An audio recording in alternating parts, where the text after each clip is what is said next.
ont répondu à des questionnaires anonymes et qui ont avoué, dans un pourcentage assez important, qu'ils pratiquaient des réinfibulations à la demande ou non des patientes après accouchement si elles étaient arrivées infibulées. C'est probablement une ignorance de la loi ou le fait de ne pas vouloir s'en mêler. En tout cas, ces cas-là ne sont jamais arrivés en justice. Et donc, il n'y a eu aucune plainte, procédure à ce jour en Belgique. Ni pour ces cas-là, ni pour d'autres. Il y a une question je ne sais plus trop. Oui, alors il y a de toute façon la même chose. Il y a des exciseurs masculins et des exciseurs féminins. Donc ça c'est déjà une chose. Alors il y a majoritairement des exciseuses.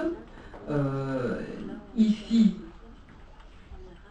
les procès en France ont été faits contre des femmes, mais est-ce que c'est parce que les femmes ont été plus facilement dénoncées ou se sont fait prendre, ou est-ce parce qu'il n'y a aucun homme, parce que peur de tout ce qu'il y a autour, qui n'a pas été dénoncé, on n'en sait rien. Mais de toute façon, il y a un travail qui est fait, et alors un exemple, le GAMS a participé à un travail où, avec le soutien de l'Europe, ils ont travaillé dans des régions pour essayer de convaincre les exciseuses d'arrêter ce travail. Mais comme on le disait tantôt, c'est leur gagne-pain, c'est leur boulot. Donc à partir du moment où on ne donne pas quelque chose en compensation, il n'y a pas de possibilité de vivre. Deuxième chose, c'est ça qui les place dans le groupe. Elles ont ce rôle-là. Donc ça veut dire si de l'extérieur on les pousse à ne plus avoir cette reconnaissance-là, on les dégrade socialement. Donc la même chose, il faut qu'on pense à aider, à remettre ou à imaginer un endroit où ils pourraient, on va dire, se recaser, se recycler. Troisième chose, il y en a de toute façon qui d'elles-mêmes, comme on a donné l'exemple tantôt, et ça, mais ça fait au moins 50 ans, puisque mon père en avait déjà rencontré, qui faisaient semblant. Pour autant qu'effectivement, elles savent faire semblant s'il y a aussi une complicité, évidemment, intrafamiliale. Parce que si elles font semblant, mais que la belle famille ou le père ou la grand-mère le découvrent, elles sont punies, mais les enfants sont punis et sont alors encore plus vite et violemment et à l'extérieur excisés. Donc il y a vraiment tout un système qui doit être mis en place pour qu'effectivement ce soit réellement actif. Mais les endroits où les hommes sont convaincus, les femmes sont convaincues, et on arrive justement à on va dire, recycler, comme on l'a fait, un petit village qui est tout près de Pugna, où on a pu recaser 4 exciseuses qui sont rentrées dans le commerce parce qu'on leur a donné un fonds de commerce, qui viennent de se faire voler sans problème, comme tout le monde dans le Kivu pour le moment, avec les terroristes, etc. Mais peu importe, je veux dire, les forêts étaient mis, elles avaient une place, elles étaient devenues des commerçantes, tout le monde le savait, des commerçantes respectables. Ben là, c'est tout le système qui a marché. Mais il faut vraiment qu'il y ait un accommodement de tout le monde. Autrement, faire tomber un, ce ne sera pas imaginable, quoi, ou pas supportable. Il y a un recyclage qui m'a posé problème quand même au niveau éthique, c'est que des exciseuses dans un pays d'Afrique de l'Ouest ont été recyclées en coupeuses de poulet. Voilà.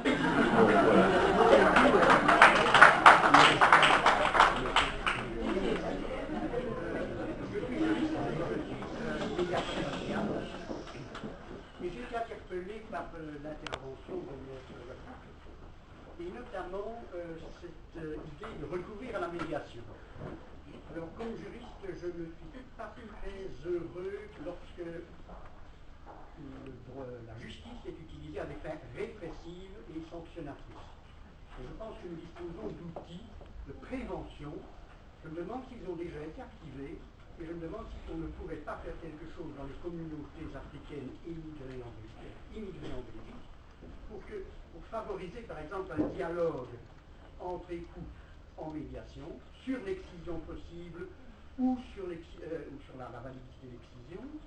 Deuxièmement, avoir recours au tribunal de la jeunesse ou au juge de paix pour régler un problème de conflit entre parents concernant l'excision éventuelle d'une petite fille de la famille. Donc on est bien d'accord, il s'agit évidemment de favoriser tout ce qui est médiation, puisque répression, la répression ne va pas sans prévention préalable. Et c'est d'ailleurs tout le travail qui est déjà effectué en Belgique par des associations de terrain. Toute la prévention, la sensibilisation auprès des communautés concernées, et ça se fait. Et les premiers signalements que l'on a, quand on doit, l'obligation qui pèse sur nous, c'est de chercher à protéger une personne, porter assistance à une personne en danger, s'il y a danger, de la façon la plus adéquate possible.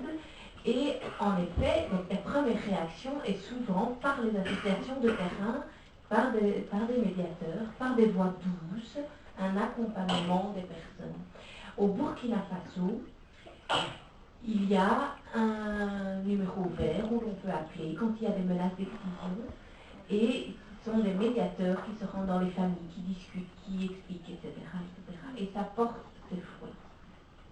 En Belgique, avec Intact, la première action que l'on a faite après 2 mois d'existence en communauté française, c'est une action commune avec le délégué général aux droits de l'enfant, Bernard Devos, et donc, qui lui est disponible et on est en contact et on met en place déjà ensemble des médiations dans des cadres, parce que Intact n'a pas que pour objet de lutter contre les mutilations génitales, mais contre toutes les pratiques dites traditionnelles néfastes, genre les mariages forcés, ce qu'on appelle les crimes d'honneur, etc. Bref. Mais donc, oui, on est d'accord. Et toutes les autres procédures, tout ce qui est, en fait, il existe déjà des tas de protocoles, notamment en matière d'aide à la jeunesse. Il existe des tas de choses qui existent, qui sont bonnes, mais qui nécessitent de petites adaptations pour s'appliquer ou pour trouver des réponses adéquates au phénomène d'une mutilation, par exemple, puisque une mutilation génitale, on ne peut quand même pas comparer cette forme de violence sur un enfant à, par exemple, une pédophilie ou un enfant battu, etc. Les parents qui le font sont des parents qui peuvent être aimants, qui sont bienveillants, qui le font pour le bien de l'enfant, pour l'inscription de l'enfant dans sa communauté. C'est pas pour ça qu'ils sont de mauvais parents.